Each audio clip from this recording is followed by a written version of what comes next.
बिस्मिल्लाहिर्रहमानिर्रहीम नहमदु व नसल्ली अला रसूलिल करीम। नाज़रीन इकराम, एक सवाल पूछा गया है हमसे कि लुगत और फ़रहंग में क्या फ़र्क है, इस पर वीडियो बनाएं। तो आपकी फरमाइश पूरी की जा रही है।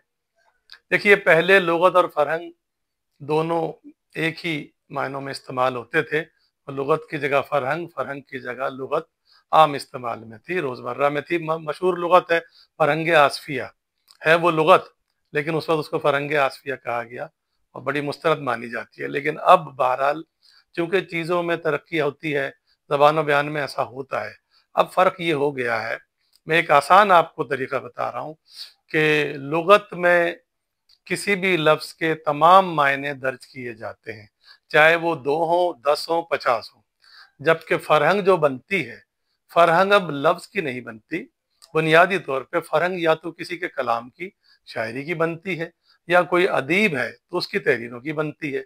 तो जिस तहरीर में जो लफ्ज़ जिन मायनों में आया है और जिस शेर में जो लफ्ज़ जिन मायनों में आया है, फ़रहंग में सिर्फ वही एक माना लिखा जाएगा।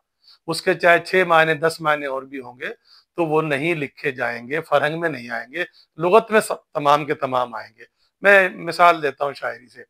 गालिब का मशहूर शेर आपने सुना होगा कि काबे किस मुंह से जाओगे गालिब, काबे किस मुंह से जाओगे गालिब, शर्म तुमको मगर नहीं आती। अब अगर कोई गालिब के कलाम की फ़रहंग बनाएगा तो जब वो इस शेर पर आएगा तो इसमें एक लफ्ज़ इस्तेमाल हुआ है मगर। मगर उर्दू में आम इस्तेमाल होता है लेकिन के मानों में, लेकिन गालिब ने यहाँ फारसी वाला मगर इस्तेमाल किया जिसके माना है शायद। शायद तुम्हें शर्म नहीं आती। अगर लेकिन के माने लेंगे तो शेर का मतलब भी खराब हो जाएगा। तो जो भी फ़रहंग बनाएगा वो लाजमन मगर के माने शायद लिखेगा। हाँ, जब लुगत होगी तो उसमें सारे लिखे जाएंगे। हफीज जालंधरी की मशहूर ज़माना नज़्म है, अभी तो मैं जवान हूँ, हम इस पे वीडियो भी बना चुके हैं, वैसे तो उम्मीद है आपने देखी होगी। उसमें मिसरा है कि हवा भी खुशगवार है, गुलों पे भी निखार है, तरन्नुम हजार है। अब तरन्नुम हजार, अब हजार से तो आम मतलब क्या है, 10, 100, 1000 हिंसा है हजार। जी नहीं, ये यहाँ पर फारसी वाला हजार इस्तेमाल हुआ है। इस हजार का मतलब है बुलबुल, यानी बुलबुलों का तरन्नुम है, बुलबुलों का गाना है। तो जो भी हफीज जालंधरी के कलाम की फ़रहंग बनाएगा, इस नज्म की बनाएगा, तो उसको हजार के माने 1000, 10 नहीं लिखने पड़ेंगे, बल्कि बुलबुल ही लिखना पड़ेगा। एक मिसाल और ले लेते हैं। मुसद्दस हाली का एक शेर है।